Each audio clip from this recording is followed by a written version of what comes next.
All right, welcome everybody. Let's get started. I just wanted to welcome you all. I'm Rami Khoury, Director of the Issam Institute.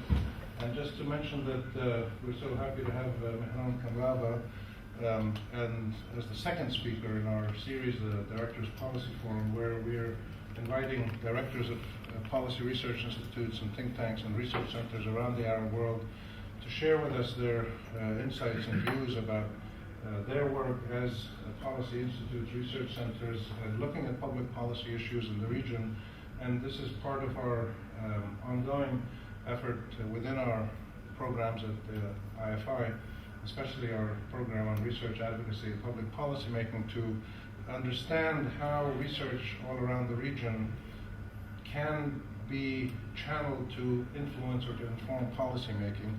And that means trying to understand how policy making works, which is quite a feat in the Arab world, but we're trying to do it. And I wanted to thank him for being with us. And this is a jointly sponsored lecture with the institute that he directs, the Center for Regional and International Studies at Georgetown University's Qatar Doha campus.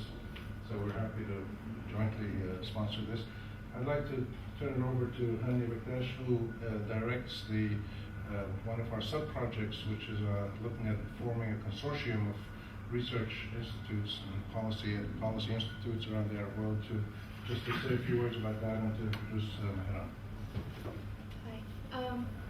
Just to tell you a little bit more about the Research Advocacy and Public Policy Making Program, we have 4 different projects that are going on right now.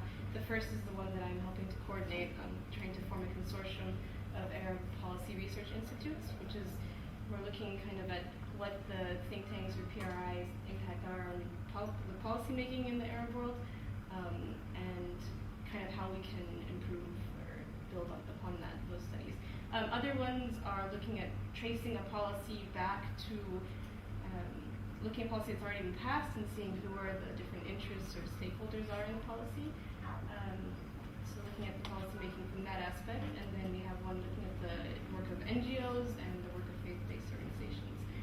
And to introduce our speaker now, from the research center aspect, he was born in Iran, Dr. Mehran Kamrava. He received his PhD at Cambridge University, and he was previously chair of the Department of Political Science at the California State University of Northridge. Here.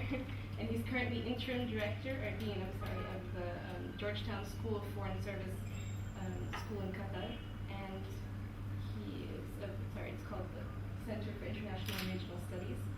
He's authored many books, I think about 14, and he's currently working on a couple more volumes, which are listed in his biography.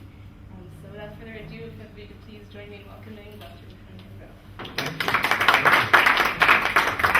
Thank you very much. It's a pleasure being here. This is my second trip to Beirut, the first one having been back in 1998. So it's almost as if I've come to a new Beirut, having there been so many changes.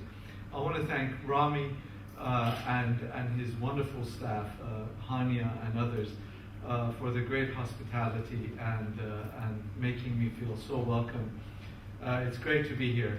So thank you to Rami, his staff, and the Issam Center and AUB. I was asked to share with you some of the experiences and some of the challenges and opportunities that we're facing in our operations in the Center for International and Regional Studies at Georgetown's Qatar campus. And what I want to do is to quickly talk about some of the research projects that we engage in and how we see the role of that research in shaping public policy or perceptions of policy in the region. But in order to do that, first I have to start by giving you a basic profile of the center. What does it look like? What's the makeup of the staff? And what are some of the specific research projects we pick? Why we pick these research projects, and how we go about picking them, and what do we do with them ultimately. So in between there would be some shameless self-promotion for CIRS, and so you'll just bear with me, hopefully, and you'll forgive me. The Georgetown's campus in Qatar is part of a larger project undertaken by Qatar Foundation, whereby 6 American universities have come to Qatar. Those include Carnegie Mellon University, Virginia Commonwealth, Northwestern, Texas A&M, Cornell, and Georgetown. And each of these universities have specific areas. Carnegie Mellon does design, Northwestern communication and journalism, Virginia, Carnegie Mellon does business and computer science, Texas A&M engineering, Cornell Medical School, and Georgetown School of Foreign Service. And part of our remit, part of our mandate, has been to engage in scholarship and research involving the region, and in as much as possible to push the envelope in so far as the scholarly area and research is concerned. It's with that mindset that CIRS, or Center for International and Regional Studies, has been set up. And so the work that we do is in many ways informed by the larger vision and mission and profile of Georgetown University in the region and in Qatar. In particular, our focus on international affairs and international politics in Qatar. The center was set up in 2005. That's when Georgetown went there. I'm the inaugural director, and I started back in 2007. And up until then, the center hadn't really done anything. It was only in 2007 that we started our activities in earnest, and we were able to give shape and direction to our initiatives and to our efforts. And so what I'm about to tell you really started back in 2007. In that sense, we share an awful lot with the Issam Ferris Center in that we're very much a brand new organization. We really go back 2 or 3 years. And in many ways, what we're engaged in doing is institution building. And we're still in the process of crafting an identity, a vision, a profile, because we really go back only 2 or 3 years. So keep in mind, the youth and the age of where we are, the institutional youth of the organization, the institution, is quite instrumental and significant in shaping our identity and what it is that we're about. I'll give you a very quick overview of what we do, and then I'll give you more specific discussion. I'll delve into details about our research. But before I do, let me just say that our research, our larger profile includes public affairs programming. We basically do 3 things: public affairs programming, research and scholarship, and publications. And when it comes to public affairs programming, we do lectures, a number of lectures, distinguished speakers, and public and panel discussions. We just had a panel discussion about the future of Iraq after the American invasion, involving Anthony Cordesman. I don't know if a name you've heard. And there were a number of speakers. This is the Iraq in the balance right here, and sorry that I keep covering the. And so they included the Cordesman, Laith Kuba, who's with the National Endowment for Democracy, and Rent Al-Rahim, who is Executive Director of the Iraq Foundation. And so we do a lot of these kinds of events, major events, where we have in-depth discussions. Now, for a place like Beirut and AUB, you have these almost on a weekly or monthly basis. For Qatar, this is a novelty. We were the first organization, the first institution in Qatar to engage in this sort of public affairs programming. And for many Qataris, this was kind of unheard of, to have a very frank, open, objective, analytical discussion. And then have, even more radical, was to have give and take and have an open Q&A. And it's interesting that we've had to kind of coach our audience as to how to frame a question, how to ask a question, and how to engage in a dialogue. In some ways, I know this sounds really strange, but there's no culture of research, we discovered, in Qatar, in particular. At least Dubai has had a larger history of having academic institutions. In Qatar, there really wasn't any culture of exchange of ideas, dialogue, and open discussion. And so it's interesting that some of the audience members would grab the mic and wouldn't let it go, and they would just stand there and would make speeches. And over the last 3 years, we've in many ways engaged in a conversation with our audience to train them to do this. Yes? Can you say a word about what, your audience, like what kinds of people Yeah, come to these talks? absolutely. We routinely bring, for our audience, we routinely bring about anywhere from 350 to 500 people. And so we had, in one of our events, we had Tom Friedman, and 1,400 people showed up. We had Robert Fisk, 600 people showed up. For the panel in Iraq, we had a panel in Iraq. We had 300 people show up. Of the 300 that showed up, about 150 is Lebanese.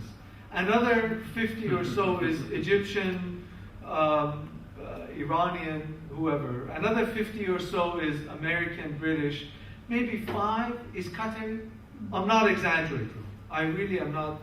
Hiba was in Qatar, was in Doha, knows that. Maybe 5 or 6 are Qatari, and these are Qataris who are either married to expats or have spent some time. Are part of Education City. That just They're part of Education City.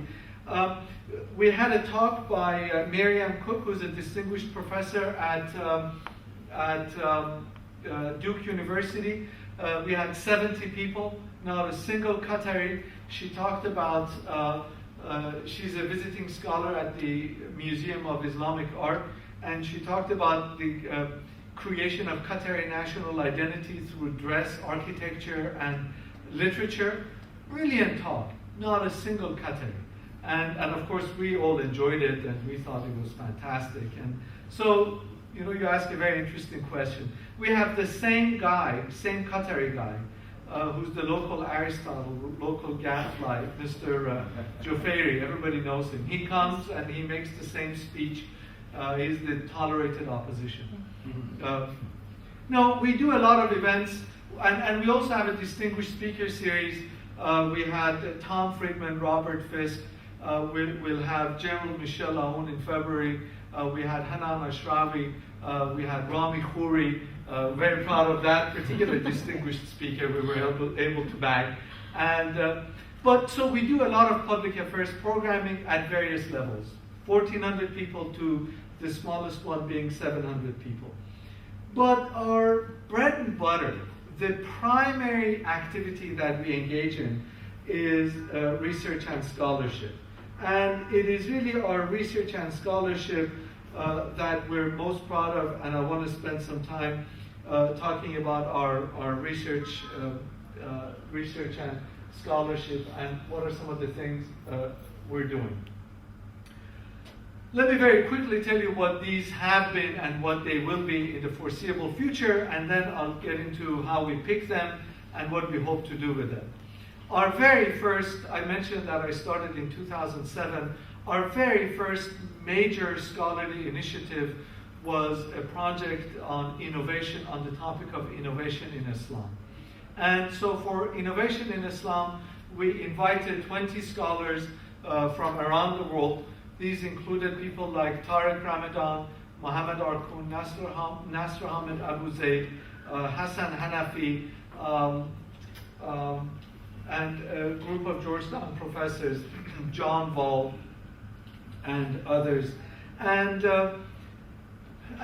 then our other project was International Relations of the Gulf. Again, we had a distinguished guest in there, distinguished discussant. Rami Khoury was one, and other distinguished scholars.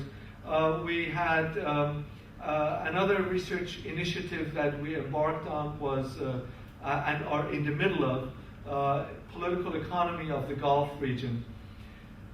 And I'll tell you about these. After we did the first one, I paused. And I said, let's kind of, okay, we've been here 1 year, we've done some activities, and let's take a minute and let's reevaluate what it is we're doing and how we're doing it. And I actually asked Rami to come, and I sent him a packet of our activities, and I asked him to look at everything that we do and tell us what we're doing right and what we're doing wrong. And Katja Niethammer, who at the time, Professor Niethammer now, at the time was a research postdoctoral fellow at the Center for International and Regional Studies. She was there, and so we had a brainstorming session in a room pretty much like this one in one of the hotels in Doha. And we said, let's pause and see what we're doing. And one of the things that really I'm grateful to Rami for suggesting, and he suggested, what is it that you're contributing that's original to knowledge? Yeah, we bring in these Tariq Ramadan and these guys get a lot of press and bring us a lot of prestige. But what is it original that they're saying? You bring, we brought Mohammed Arkoun, but what Arkoun has to say, is it original? What Hanafi says, is it original? And at the same time, we decided to carve out a distinct niche for ourselves.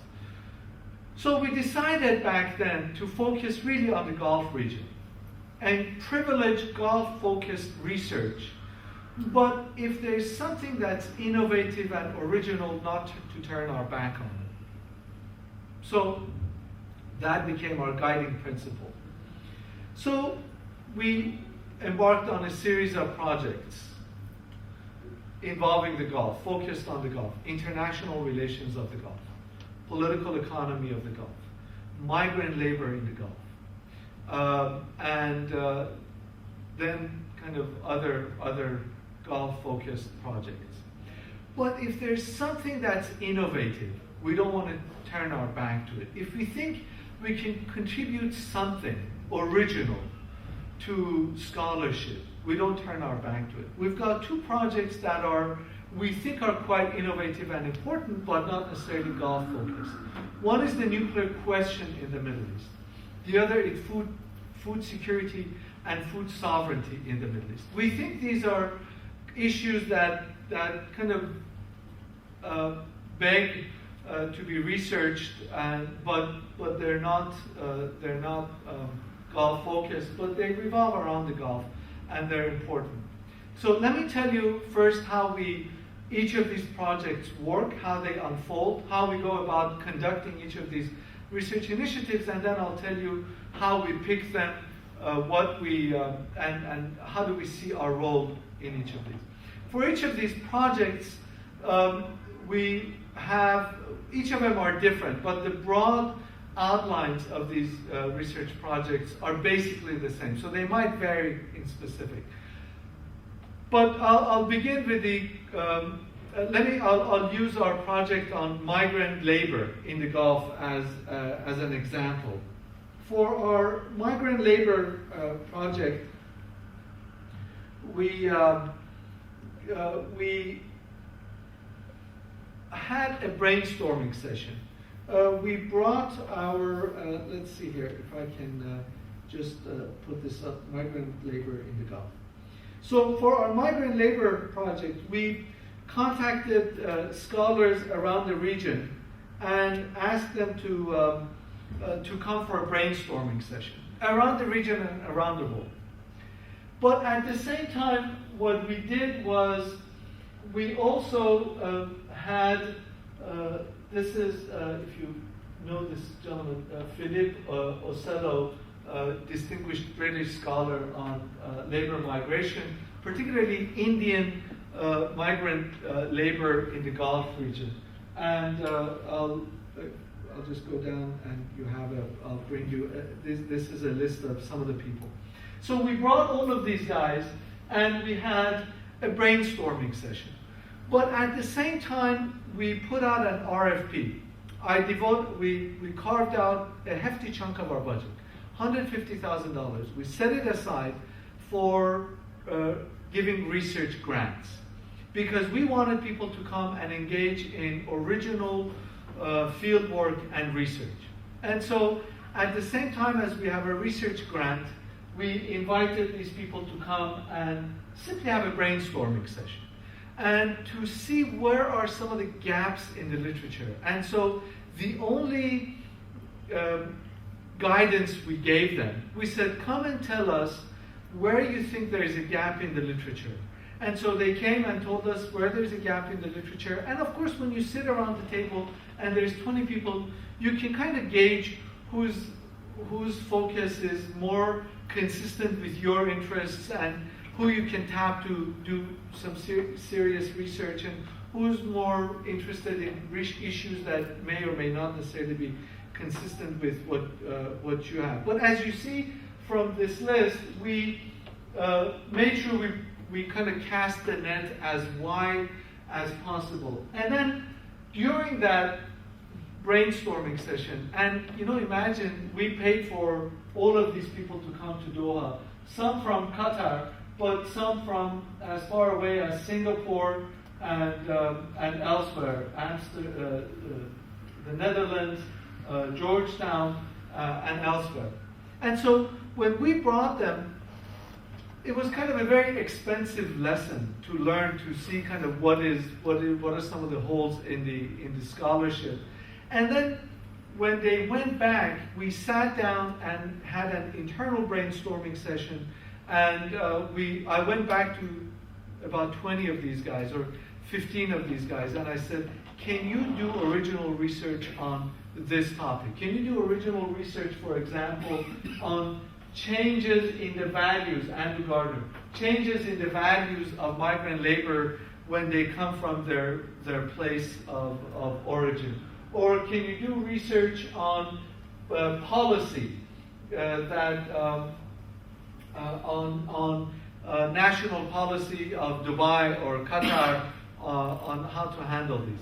So then we had a second gathering where everybody came, and that is when we decided to have everybody presented, gave a presentation on their topics, not necessarily having written a paper, presentation on their topics. They went home. 6 months later, they wrote papers, original papers. Some of them got grants from us. That 150,000, we gave 4 grants, and they gave their papers to us a month in advance. We distributed all of their papers to everybody else, and so that everybody else would read their papers. And they came back a third time, and when they came back, they didn't present their papers. They just sat there and listened to critiques of their papers. And that has become our model. So you write your paper, which is original, based on original field work and empirically grounded. You give your paper to CIRS. CIRS distributes the paper. A month after we've distributed the papers, we all get back, and the contributors don't present their papers again because everyone has already read it. What they do is sit there, or maybe they say, here's a gap in my paper, here's what I think is original, 5 minutes, and then for 55 minutes they listen to where are the holes in their paper, or what are some of the gaps. And so right now I'm in a state of slight dread, because I wrote a paper for our upcoming project, or for our ongoing project on political economy of the Gulf. I wrote it on rentier economies in the Gulf region, and I gave it to, I'm a political scientist by training, gave it to a group of 15 scholars. About 4 of them are political scientists. The rest of them are economists, and I know they're going to rip my paper to shreds when they come, when we meet, or maybe they'll be gentle and will be. But that's the way we go about each of these research projects. We're involved in a research. We've just begun a research project on food security, where we have RFP out, so that again people would do. And this one we think it is original enough and it is pertinent enough not to be limited to the Gulf region, whereas, for example, migrant labor was, and so we're embarked in this, and then we have another project on the nuclear question in the Middle East, from both nuclear energy as well as nuclear weapons. And as you know, across the Gulf region, nuclear energy has had a recent renaissance. Dubai has a very, just recently signed, not Dubai, UAE recently signed a major agreement with the United States on nuclear energy, and it's created a lot of discussion and controversy, and so we're doing that. Now, how do we pick this, and what do we see our role? Truth be told, the initial, and I'll be curious to see how Issam Ferris Center does it, but the initial decision or the narrowing down of topics is done by me and maybe a couple of other colleagues. I run it by a couple of colleagues and kind of trying to see. We have I should have mentioned this earlier. We set out a modest agenda for ourselves. We said what we want to do is to influence research in the Gulf. We want to set the scholarly agenda for the Gulf. We kind of, all institutions and all universities have an aggrandized view of themselves. Why should Georgetown be any different? So we said, you know what? We're here. We're unique in our position, in our mandate. Why not shoot high, aim high, and let's set the research agenda? And one of the things I noticed, actually, not to digress, but I was quite reluctant to leave my tenured position in Los Angeles and go to Doha, because I figured, and everyone told me this would be the kiss of death for my scholarship, for my career. And I went there, and to the contrary, I found out it actually is a blank canvas where you can do an enormous amount of original research. The problem is there's no culture of research. But if you've got the wherewithal, if you've got the kind of the determination, you can do an enormous amount of quite original research. So when we went there, when I went there, I discovered this is fantastic. Nobody has done a comprehensive work on migrant labor. And on migrant labor, 85% of Qatar is made up of migrant labor. There's nobody who's doing this sort of stuff. I mean, there are anthropologists who are doing quite specific work on this, but at a larger scale, nobody's doing this. Nobody's looking at food security in the Gulf region. Qatar is buying millions of hectares of land in the Sudan, and nobody's studying this. And it behooves us to do this. And so it actually has been quite rewarding, quite contrary to my fears. So the initial brain thrust comes from a very small group. I run it by a couple of colleagues, and then I run it through our institutional procedures. I talk to I have a board, an advisory board. We have two boards. We have an advisory board, which is made up of president of Corpus Christi College, Oxford University, a gentleman it's Gary Sick at Columbia University, Stanley Katz at Princeton University, the president of Qatar University, all of those, and then there's a smaller board that we run these things to. But the original assumption is, and I don't know if we're succeeding, but that's our goal, to figure out where the scholarship is going and position ourselves ahead of that scholarship, so that when the book comes out, that is Migrant Labor in the Gulf, boom, it's one of the first books, if not the first book, on the topic, that gives you a comprehensive, multidisciplinary, empirically grounded, original study of migrant labor in the Gulf. When the book comes out on food security in the Middle East, again, it's one of the first books or one of the first publications in that area. That's the operating assumption. And how do we see our role? Well, we see our role is determined by our constituents. Who are our stakeholders? Sure, we've got our students, we've got our faculty, but one of our primary target audience, is the global scholarly community. It's the professors at AUB, professors around the world. It's the global scholarly community who see our book and who will benefit from our book, who are involved in our projects, but at most 20 people are involved in our research project. Hopefully we reach a much larger audience with our publications and our books. So that's the way we kind of pick. In the process, we hope that policymakers take note. We hope that, but policymakers we think are a lot more, at least in our neck of the wood. Policymakers, one of our goals is to Doha. If any of you have been to Doha ain't Beirut. Doha doesn't have a culture of dialogue and discussion and exchange. The very fact that we have open discussions under the umbrella and protection of Georgetown University, under the umbrella and protection of Qatar Foundation that brought all these universities together. The very fact that we have these open mic events is a signal to policymakers. The very fact that we had a project on innovation in Islam, and those of you who know about religious studies know what a loaded topic that is. How do you innovate? I mean, it was ibda. And so we had local preachers go write letters to the editors or go to mosques and say, bid'ah is haram.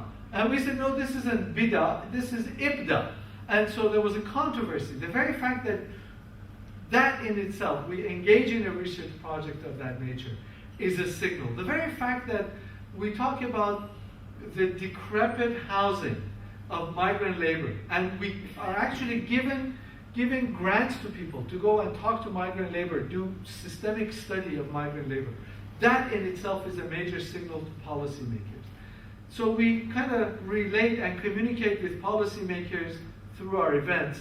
Our scholarship is geared towards a scholarly audience around the world. Let me just end. I said we do three things: public affairs programming, research and scholarship, and publications. All of our research and scholarship we do with an aim of finally ending up with a published product. And so the major research that we do, whether it is innovation in Islam or food security or the nuclear question, we do with the hope of having it end up in a book. So right now we have a book coming out on innovation in Islam by University of California Press, and we have another book coming out on international relations of the Gulf by Syracuse University Press. And these are two presses who have very prestigious and deep lists in Middle Eastern studies, but they're university presses which by nature and definition operate at a snail's pace. And so from the time you give them the manuscript to the time that it comes out in the form of a book is 18 months. We also do a lot of other kind of immediate publications. We do, for example, we have these occasional papers that are web-based learning, for example, in Qatar, Britain. Now this in itself is a very controversial topic. Britain and the Gulf sheikdoms talks about British role, and we the role of the masjid yesterday and today, I don't know who this dude is, but we've got Arabic publications, United States and Middle East and the Gulf by some guy named Rami Khouri. And so we I don't know if you've seen this. I hope you have. We had to have it. Oh, you have? Good, excellent, excellent. And so we do one of the, of course, all of us operate in a specific environment. We have a terrible time finding reliable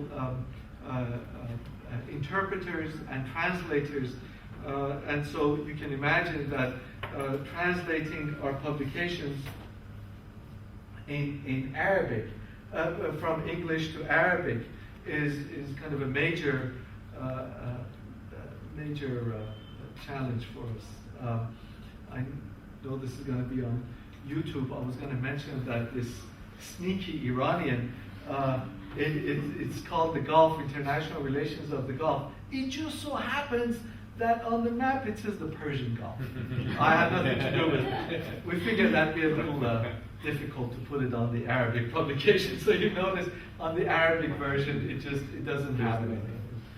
Anyway, that's basically a general profile of what we do. It is we are marginally interested around the edges on dual track diplomacy, given where Qatar is positioned. It enables us to bring in a lot of scholars that wouldn't be able to go to many other places. We've had a number of Israeli scholars involved in our projects. Easily they get visas to Qatar. We have had a number of Iranian scholars involved in our research projects. Given Qatar's larger diplomatic profile, it enables us to kind of around the edges. This is not part of our central remit and mandate, but it is something that I personally am interested in, and we've had an institutional forum and platform where we can, around the edges, provide some, invite people to our public affairs programming, have an informal coffee in a side room, and provide a forum for people who to talk where they wouldn't talk otherwise. But that I think is also, I find extremely rewarding, and so I'll be happy to kind of discuss that off the record a bit more. But that's the basic profile of our role, how we see our role in society. If any of you have been to a place like Qatar, you know that there's a fair amount of self-isolation that the local population engages in. There is a fair amount of inadvertent isolation that the expat community and these American implants can fall into. We are quite mindful of that. We want to make sure we step out of our quite unnatural environment and engage the community. So we have a very vibrant and active community engagement program where we engage the local community. For us, the local community is Qatar University, Museum of Islamic Art, and other entities like the Qatar Cultural Village and those other entities. We do work with them, and that's part of our kind of outreach and community engagement. But by and large, our focus is on research and scholarship. Let me stop here and try and answer any questions that you might have, and take it from there. So, thank you. Thank you. Yes. Okay, I'll start. You had mentioned that some of the things you're doing actually should be sending signal to the policymakers. It's kind of the policymakers are the one who created, who brought Georgetown to Education City, who founded actually Education City. So you're sending a signal to the people who actually established the venue through which you're sending the signal. Right. So my question is, which is something I've been thinking of for the past couple of weeks, I'm trying to write something that explains the reasons behind the creation of Education City, for instance, as an institution, for change, to create an image, strategically getting brand names to the area. I think yes, there is a big challenge for a center like CRS,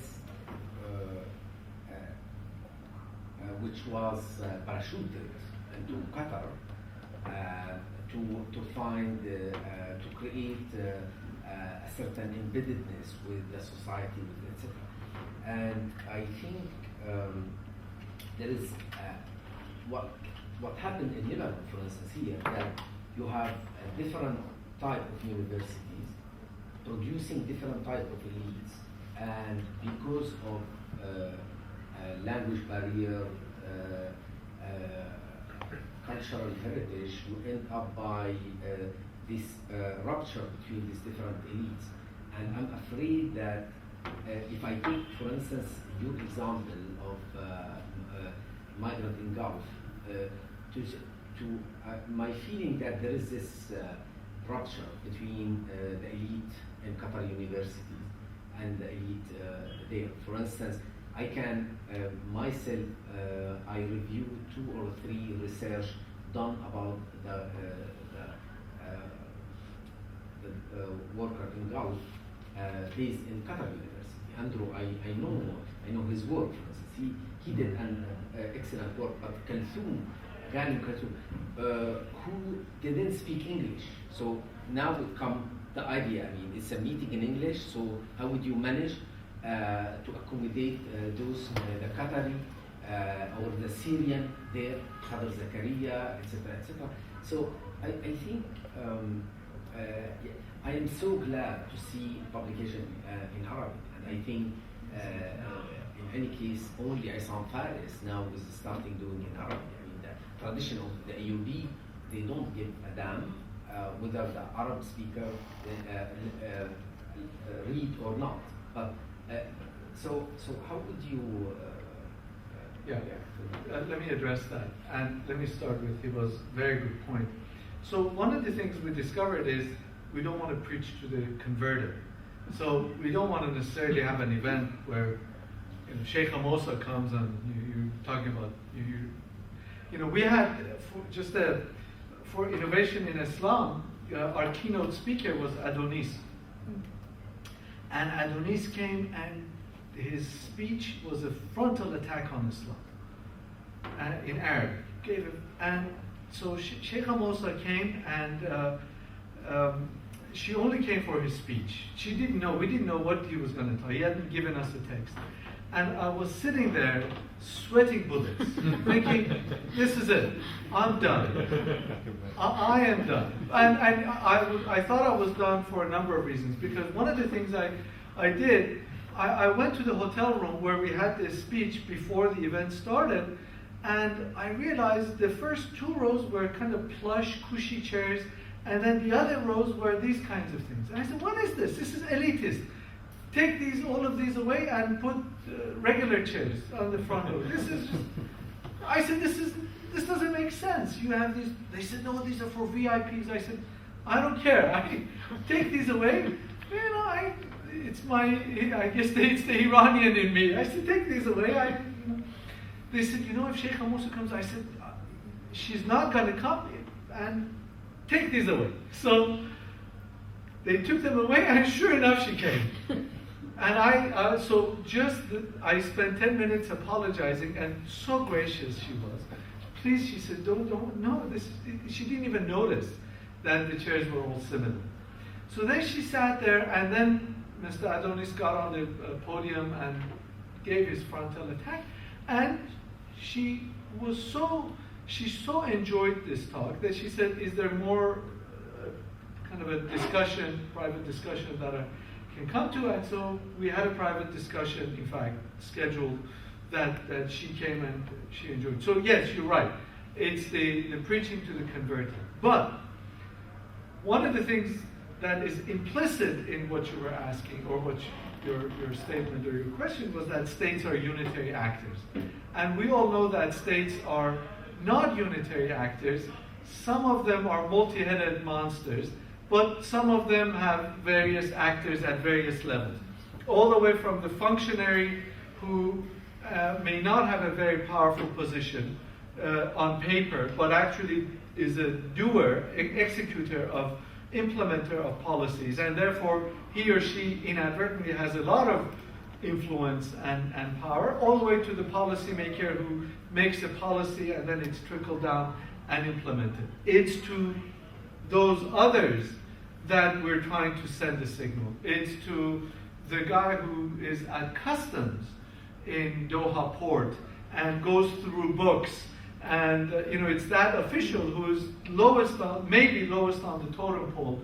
Is that, just hypothetically, imagine the customs official in the Doha port opening books and seeing all these books that he looks at them and they're quite out of the ordinary as far as he or she is concerned, because these are not topics that are, imagine if somebody finds innovation in Islam controversial, then there's a whole host of other Islam related topics. So it's to those policymakers or those policy implementers, those state actors that we're trying to reach. You point to a real dilemma we face. Yes, our audience, our primary audience is the global academic community. We do publish a book that, is at here and there, and how do we connect? How do we engage our Qatari colleagues? How do we engage the Syrian or the graduate of Ain Shams University at Qatar University who doesn't necessarily want to engage with us? And their assumption is, who is this uppity coming and wanting to tell me how to do research? I'm just using that as an example, but I had a grant proposal that I was trying to get a Qatari collaborator, co-investigator, and I went and I met with a lot of colleagues at Qatar University, and they were all very pleasant and very polite, and we had a lot of wonderful tea. But ultimately, and some of them were quite eager to engage with us, but by and large, there were others who were very polite, but thanks, but no thanks. And it is, and as you know, you can create an institution, you can do initiatives, you can publish all you want. Habits and our longer term resonance, that's going to take some time. Hopefully, at some point, and as you saw from the list that we had, we go out of our way to bring in local colleagues in all of our projects, and sometimes with greater success than others. Sometimes they have a lot more to contribute than other times, but nonetheless, it is part of our remit that we want to engage the local scholarly community as much as possible. Is it because you're in education city and they're in Qatar University, there's some kind of, we're the public university, the original one who was there for a long time, and now this is education city, it's an American combination of different universities? There's some of that. There is some of that, but there's also, I think more of it is more cultural, kind of a separation of academic cultures, rather than, and I don't mean culture in terms of values, but kind of the academic cultures that, I know this stuff, I don't need you to engage in it, I don't need you to tell me how it's done. And there's, and I always tell my colleagues that I am here to learn from you. Don't assume I'm here to teach you. I'm here to learn. I admit, blissful ignorance. I don't know about the Gulf region. So I don't know if it's there is some of that resentment. There is, but it's more, or that separation of institutions. But a lot more of it is kind of, also there's, even in American universities or Western universities, there's this generational gap. And so you have a lot of that generational gap in, if you go, it depends on who your partner is at Qatar University that you speak with. And so, but you point to a real challenge that we're quite mindful of and don't know how to quite, haven't gotten our head around it quite yet. Yes. Sorry, I thought you had a question. Yeah. One of the things we find, it's interesting actually that both you and our institute both identified food security and nuclear issues as important priorities. One of the things we found as we started our work and tried to connect with scholars around the region, especially on issues like climate change or youth research issues, that there's always a lack of obvious researchers in the Gulf region. It always emerges. But we also found if you take your time and you spend time there and you talk to people and you convene small meetings, you find the researchers. They're there, but they're very low key. And some of them are nationals of those countries, UAE, Kuwait, Bahrain. Yeah. And others are other Arabs who live there, and some of them have been there for many years. And a few are foreigners who've lived there for many years. But the indigenous researchers tend to have a very, very low profile. And when you looked at the list of scholars that you put for your various projects, most of them seem to be from outside the region. Right. What's your sense of the ability of groups like yourself and other universities, other research centers cropping up all over the Gulf now, to generate a kind of a momentum of indigenous research? Do you see this moving in a certain positive direction? Yeah, I just pulled up the nuclear question in the Middle East initiative. And we had a kind of a brainstorming session where we brought individuals from around to look at the topic. And so we had Kayhan Barzagar from Iran, and we had others. And some guy said, at the end of it, when I was kind of taking an accounting of what we had done, and I said, are there any glaring gaps that you guys notice? And so one of the participants, he said, look around the table and there are no Arab scholars. And you know who it was who said this? Avner Cohen, who's the only guy who's written, the only Israeli who's written on the Israeli nuclear program. He's an Israeli, carries an Israeli passport. And he just came out with a book called The Worst Kept Secret about the Israeli nuclear program. And his previous book was Israel and the Bomb. And I tell you, I quite agreed with him. We had a hell of a time bringing Arab scholars. And so we decided, come hell or high water, we got to get a regional perspective.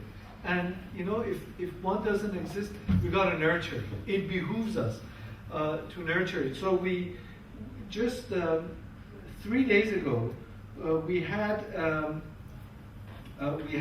meeting in which we convened the kind of participants in all this, and so you see this in the top. Mustafa Alani, who is Iraqi, is at the Gulf Research Center. We had Saleh Al-Mani from Riyadh. We had Abdullah Sheiji. We had Nabil Fahmi from Egypt. Riyadh from Jordan. Actually, he's now in UAE, but he's from Jordan. We had Ayman Khalil from Arab Institute of Security Studies. And so we deliberately, and Adnan, I don't want to, Adnan Shahabuddin from Kuwait, So one of the things we decided to do that even if there is no, even if they are reluctant to engage us for whatever reason, we were quite concerned, for example, that Adnan's position, and Abdullah Tukhan, but we were quite concerned that Adnan's position in the Kuwaiti government would prevent him from participating. But we went out of our way, and just earlier today, I sent out an email to Adnan and to Nabil Fahmy asking if they would contribute chapters to the book, because they had, such wonderful things to say. So you're absolutely right. One of the things we discovered is that the Gulf Research Center does some excellent stuff. Nuclear-free Middle East. Yeah, they have a vibrant research program on a whole variety of issues, and they do some, and they have got the kind of street credit.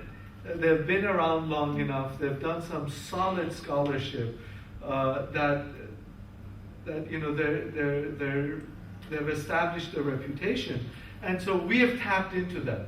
We have actually co-sponsored events with them. We have invited on this particular project. We have Giacomo Luciani also from GRC, and Giacomo heads their office in Geneva. But we have actually done quite a lot with the GRC. So yeah, there are, and now over the last few years, there's Brookings in Doha, and so they have scholars like Hiba was there, and they're bringing scholars. So we think the whole assumption behind Education City was that we educate the next generation of Education City professors, that our students will go and become professors. Now, you can question that assumption, because when you look at per capita income in a country like Qatar, who wants to go and live on a professor's salary? Particularly what national? We did a part of our political economy project in this chapter I was writing on. We discovered that per capita income in Qatar is $92,000, highest in the world. But per capita income for everybody, that includes me, my colleagues, my boss, my landlord, my boss, and the driver, the maid, the doorman, all the others. If you take me, my boss, if you take the expats out, only for nationals, per capita income in Qatar is $435,000 a year. 435. 435 for nationals. Now, which citizen is gonna go and become a professor? I'm a professor. I know how much I make.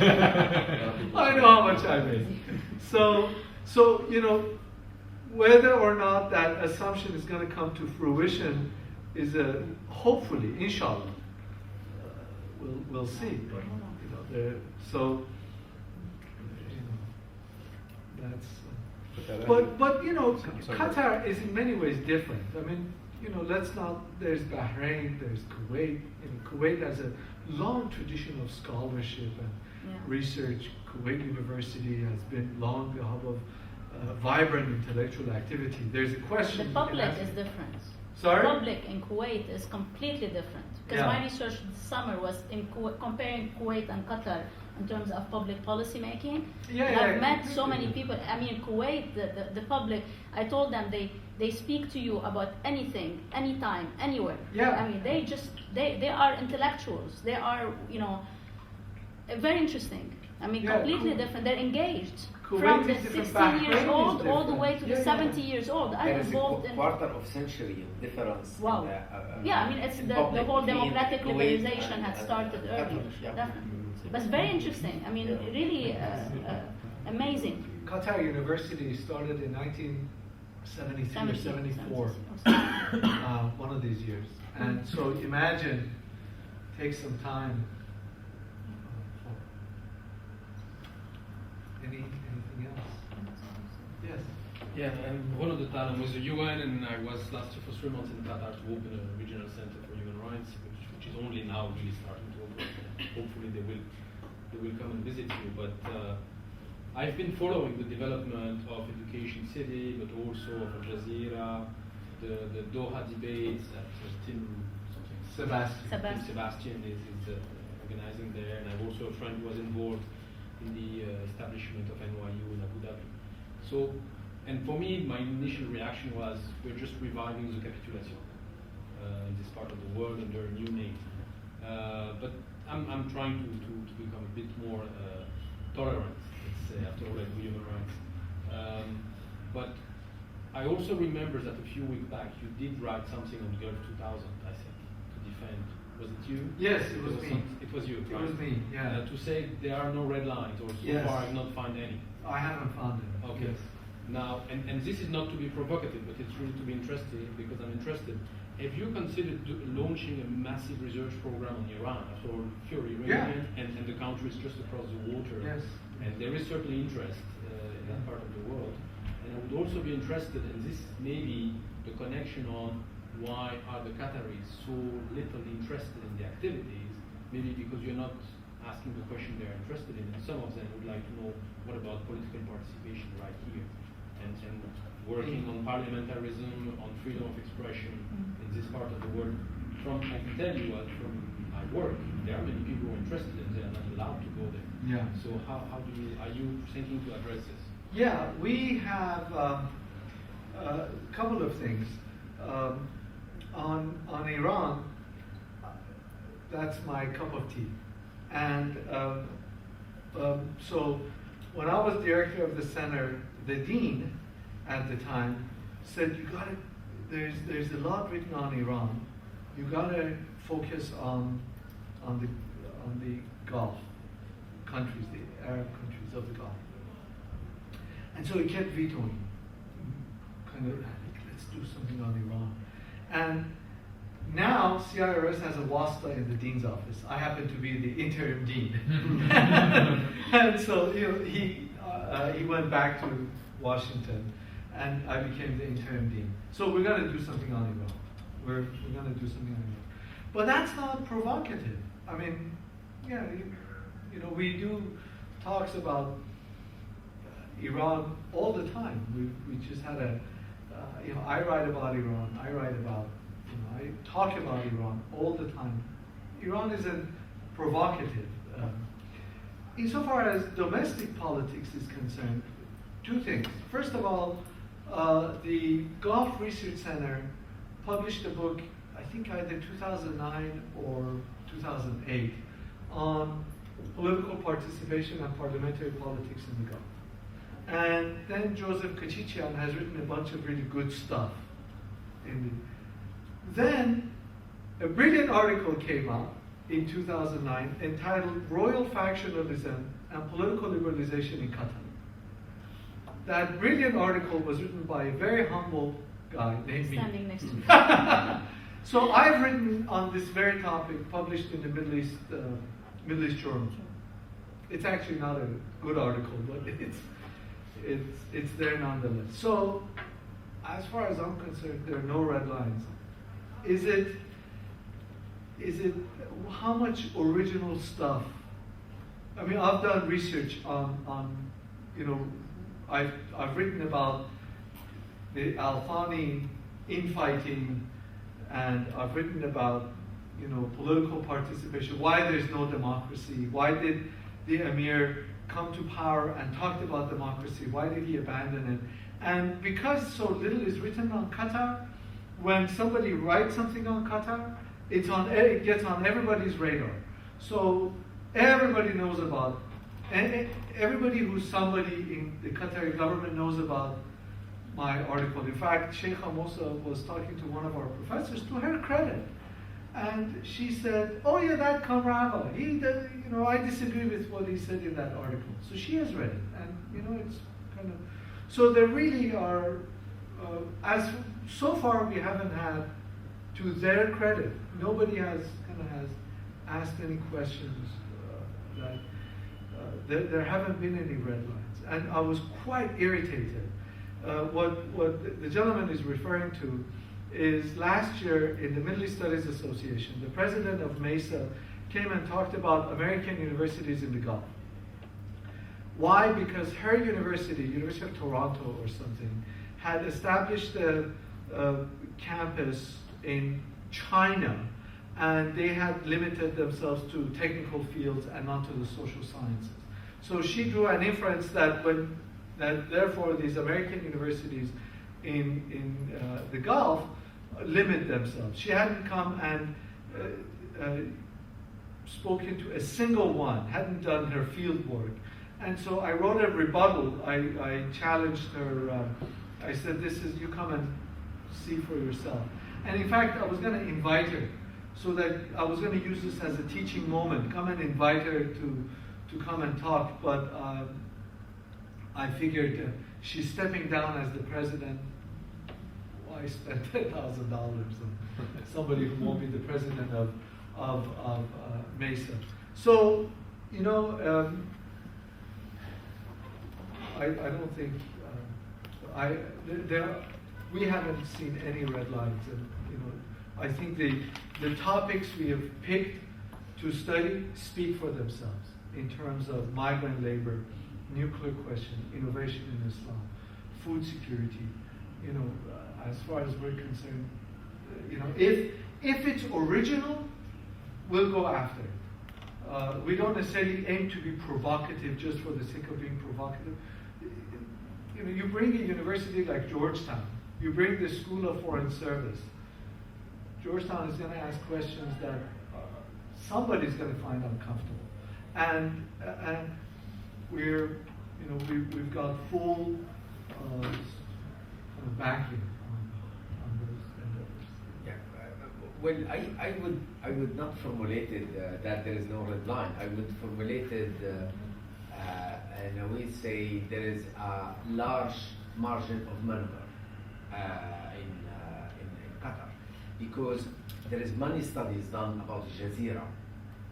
It's very interesting to show it from inside how much you have. To get this very pluralistic voices about the Arab world. Nevertheless, there is a lot of censorship. Tailor things to get this image. There's no Qatari politics anyway on the Jazeera. But this is, I think this is what is very interesting. That if you look to 3-4 initiatives in Qatar, like Democracy Center of Saadin Ibrahim, now a big think tank created by Azmi Bishara, supposed to be very radical, based in Qatar.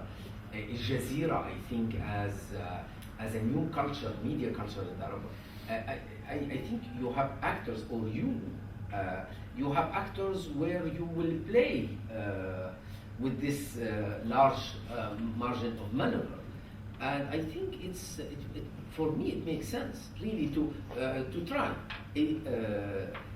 But it's true. It's not no red line.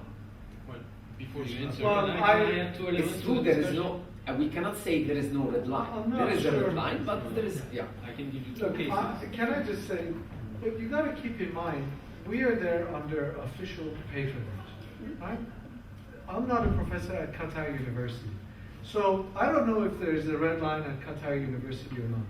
I haven't, as a professor at Georgetown, I haven't experienced it. As a director of the Center for International and Regional Studies, I haven't experienced any red line. Now, you can argue, yeah, there's Al Jazeera, there's, I would encourage you to read a book, old now, by James C. Scott, Seeing Like a State. Yeah. He talks about high modernism. Yeah. New instruments of state control. Yeah, there's Al Jazeera, there's surveillance, there's all sorts of things. I haven't experienced them because I'm exempt. I mean, when I say I mean Georgetown or Northwestern, if there was a Northwestern. Because we've got, otherwise Georgetown wouldn't be there. So, otherwise Georgetown, we're looking at international politics of the, I, as a Middle East professor, I talk comparative politics of the Middle East. As I wrote in that article, I quite freely talk about authoritarianism. I taught a course on comparative revolutions. That's something I'm interested in. So I'm not sure if there are. So maybe you're right. I don't look at it in terms of red lines. Hey, I'm there to do a university job, and I don't limit myself because I'm worried about this and that. Now, maybe someone else at some other university, like Qatar University, maybe they have a different arrangement. But I don't think of it as I have to navigate certain things. What does a university do? When I was, the mandate I was given when I was hired is we want a world-class research center. So what does a world-class research center does? You figure out what the scholarly wave is, you ride the crest of the scholarly wave, and you go where no one has gone before. You study what people need to, what begs to be studied, irrespective of where you are. One of the things that we kind of operate is, it doesn't matter if we're based in Boise, Idaho, or Oklahoma City, Oklahoma, or Doha, Qatar. What does a world-class research center does? And that's where we go after. Now, how you want to conceptualize it, red lines, playing room, I think also, red lines are never shattered, they're blurred slowly over time. And I can tell you from my experience in journalism in the Arab world, in Jordan particularly, where I worked for 30, 40 years almost, you push the lines and slowly they dissolve and many red lines disappear and other ones stay. I think to be fair, what they're doing in Qatar has only been going on for 3 or 4 years. I think we can't judge too quickly. This is a process that's just starting. I think the really intriguing question is what would prompt a non-democratic royal regime to invite this kind of institution? That to me is the really interesting question, because you have to assume that they're going to do quality work. And quality work is going to rub off. I'm familiar with one of the other American universities there, and watching their students, I was on a visit recently, and watching their students and teachers, I got to know them a little bit better. And you see already among the students, only some of whom are Qataris, but they're picking up some of these vibes about honest research, serious research, talking about important issues in society. This is going to rub off, but it's going to take about 2 generations. It's not going to happen overnight. So I think the real question is, why would the Qatari royal family initiate this kind of process? It's either all smoke and mirrors and it's a complete fantasy and they're just fooling us, or maybe they realize that their kind of political system is not sustainable forever, and maybe it's better to start evolving and maybe instilling quality research and educational techniques among their young generation, with people that they trust and respect, respected American institutions or the French or British institutions or whatever. We don't know the answer. I think this is one of the research questions we should look into. I think Kim was trying to do this. And what's driving innovation in the region? I think when some Arab regimes start talking about democracy and human rights, I become a little bit more dubious.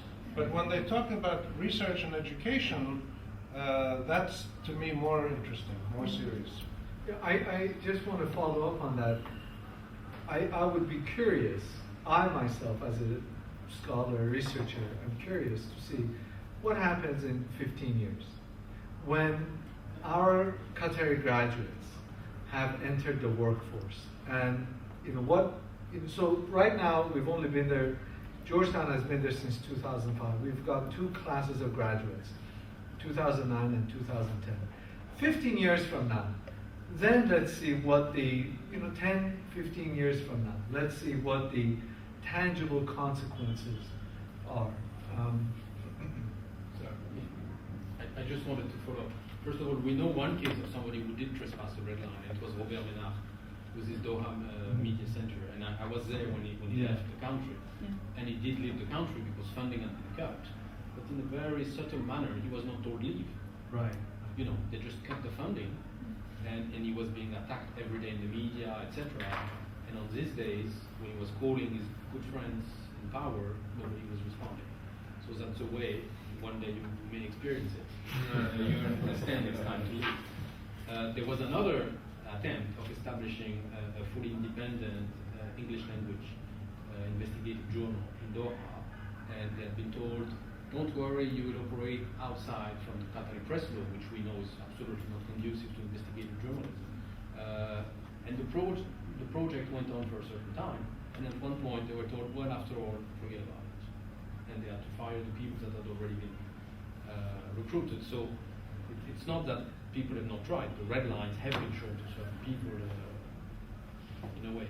And just to conclude, what you're saying is why do certain persons engage in this thing? And we've seen it historically. And again, I spent a lot of time discussing with Robert Ménard, and I know I'm not thinking he was using the right manner, because he was always provocative. And he was saying, I operate here as I would in Paris. And I kept telling him, well, maybe it's not the best way.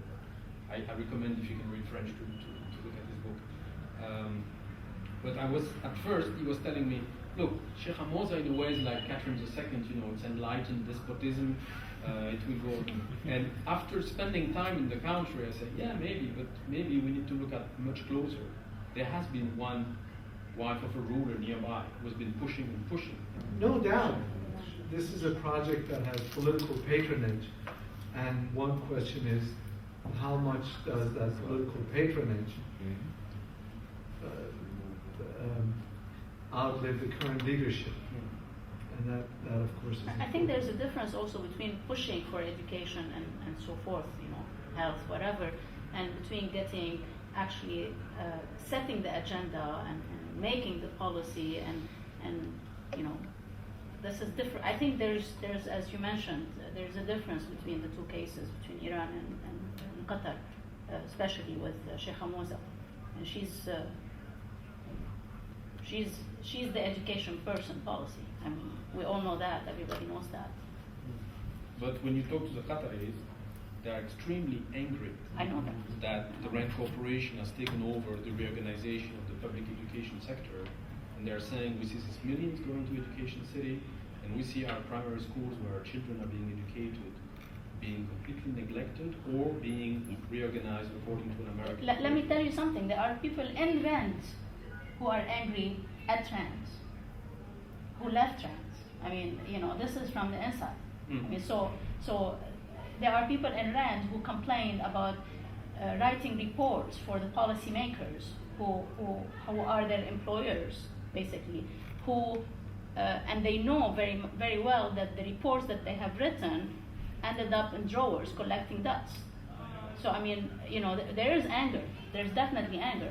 When I did my event at Brookings this summer, and the audience was quite a large audience for a summer, basically. Among the audience were 2 Qataris who were disguised. They were not even dressed as Qataris. And when I left during the cocktail party, they didn't even ask any questions, by the way. And during the cocktail party, one of them came to me and he said, everything you talked about was amazing. I was talking policy making. This is the first event in Qatar where somebody discussed actually, up front, the policymakers, the participant, the process, the circle of trust, the whole thing. And he told me I was not able to ask any questions because I was scared. He was scared. He was, and he told me I was scared, and second of all, I don't have a long family name. So, basically, he doesn't have a wasta, if you want, in Lebanon. He's not connected, no networking. He's not part of an important tribe, and so forth. So, I mean, it's there is a lot of.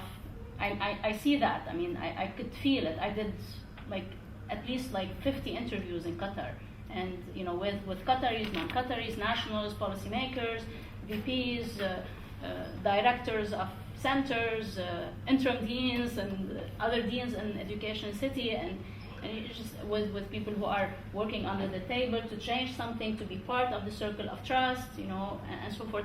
I mean, there is something going on in Qatar, and there's something cooking, and I think it's an amazing place to be right now for a researcher, for an academician, for a policymaker, for an expert in fields. I mean, it's just, there's so much going on.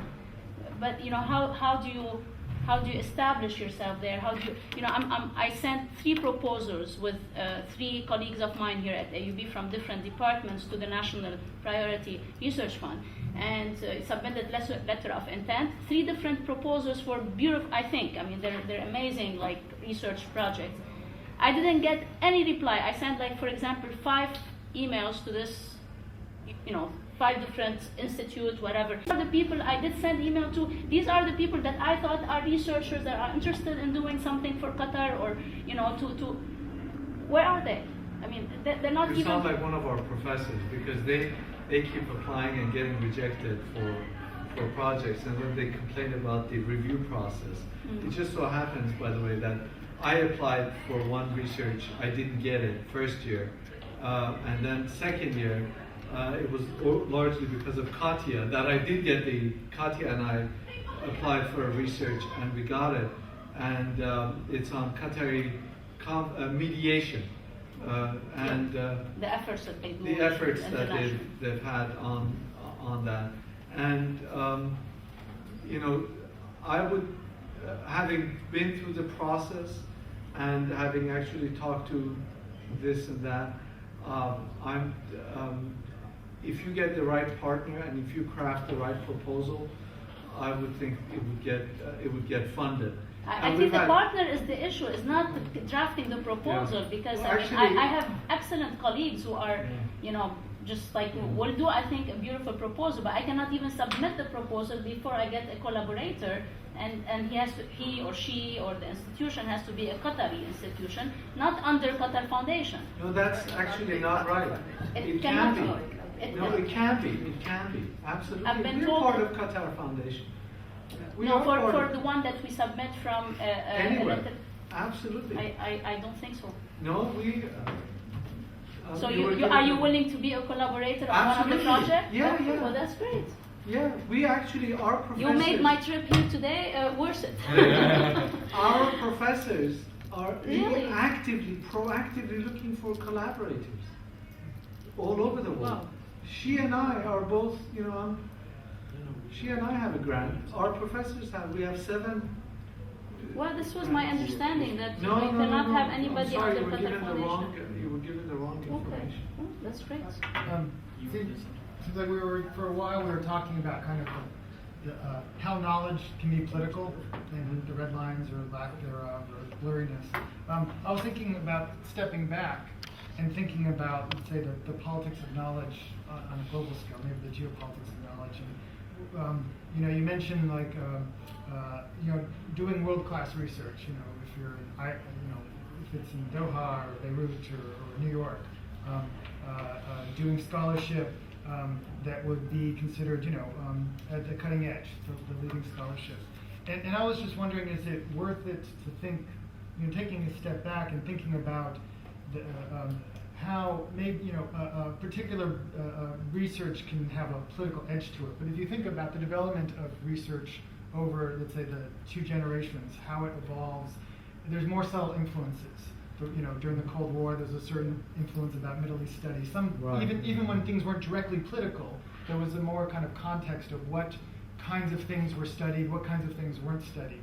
And I was wondering if being in Doha or other research centers in the region, I mean, sometimes in AUB there's people who talk about these forms of knowledge having a political agenda, maybe not directly, maybe the individual's not running it, but this notion of American soft power, promoting different forms of education that would basically make these countries more like the US would want them to be. So that's one critique you often hear about these kinds of movements. The other thing that I would think about is, I'm wondering if you've given a thought that not just to try to put yourself on the map to be in the leading edge of scholarship, to bring the best scholars, but to think about, is there something different about the forms of knowledge that these institutions based in the region can develop? I mean, the idea of like can we do something different? I mean, I know there's the leading edge of scholarship as defined by leading institutions, which are dominated by, the United States and Europe. Right. In the sense of the next generation of scholarship developing in the Middle East, we don't want to have a directly, say, political scholarship, but is there a form of scholarship, something that would make it stand out, is almost post-colonial, or something that would be not just fitting within the scope of the major journals and the major institutions, but something slightly different. Yeah. And I don't know exactly what that would look like, but I'm wondering if you've seen how you could do something different, not just because you can bring together the best scholars, and you do have the freedom to a large degree to come up with topics that haven't been discussed elsewhere. But are you offering, or do you think it's worth it to try to offer something that would not be done in the United, not that it hasn't been done in New York or Columbia or something, but they just won't do it there, and that we might be doing it here? Yeah, if I understand your question right, or the way you mean it, you ask a question that is one of the primary topics of discussion nowadays in Iran, because literally a month goes by that I get an invitation, without me getting an invitation, to go be part of a conference on local production of knowledge as compared to mainstream Western produced knowledge. Is there an Iranian approach to international relations? Is there an Iranian approach to comparative politics? Is there different? And the assumption, whether implied or explicit, is that this is knowledge that comes from these established publishing houses or universities, and it's the kind of the same. So it's in many ways it's either study of pedagogy or hermeneutics of IR or comparative politics.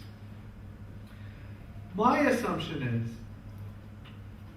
sound scientific research is based on empirical groundwork. So you dig up the facts, and whether you're looking at it from an Iranian perspective or an American perspective, or that you cannot necessarily attach a label to it. Because if you do empirical field work, now maybe your assumptions are informed differently. Maybe there is a moral IR, maybe there is a moral economy, and that morality that informs your approach to economy or international relations is context specific. But if you're doing empirical groundwork, then there's only one set of archives. There's only one set of there's only one set of documents. The question is, do you have access to those documents? Do you have access to that original source, primary source, whatever that might be? Whether it's archival research or interviews or, for example, there's a lot of fantastic research being done in Bahrain revolving around oral history, interviewing the role of the Shia. That they go and they talk to Shia because there's no, and so it's that access to me that defines the veracity of scholarship, the scientific depth and rigor of the scholarship. It's not necessarily, and I'm sure a lot of it is informed by the questions you ask and the methodology of asking questions and how you're, when I go, I wrote something on Iranian intellectual discourses, and I discovered that if I go and talk to an Ayatollah and wear a suit and a tie, the Ayatollah's approach is different to me than if I kind of don't shave a couple of days and don't wear a tie and go and, I get a different reception. And so yes, there is that, but ultimately, if I hold myself to a standard of objectivity and rigor in terms of scholarship, it's the access, it's the interview, it's that primary source that I have access to. Whether it is an interview with an individual or kind of going through some documents that the guy sitting in Columbia doesn't have access to, or the researcher sitting at Harvard doesn't have access to. That's what makes my scholarship to me. And so, one of the important things that we decided to do was not to fall into a trap that some of the other research institutes had fallen into, where you spend hundreds of thousands of dollars, bring in the same group of professors, and have them regurgitate something that has already been done and maybe publish a chapter that could be published elsewhere. So our original kind of mandate was, how do you generate original knowledge? And that became our guiding principle. That's why we're giving RFPs. Almost anybody can, not anybody, but many people can write on labor in the Gulf. The trick to us is, or what we think distinguishes us, is that we want to give grants to people to go into labor camps, do a longitudinal study of migrant workers. We want to go to Kerala and find out what are the exact kinds of networks that laborers in Dubai and Doha establish with communities back there. That's the kind of research that hasn't been done. That's the kind of research now, whether the researcher doing it is Qatari or British or Italian or Iranian, doesn't matter. What informs their perspective to us doesn't matter. It's that axis, that originality, and ultimately the veracity of the knowledge that to me, at least, defines that. And I could be wrong.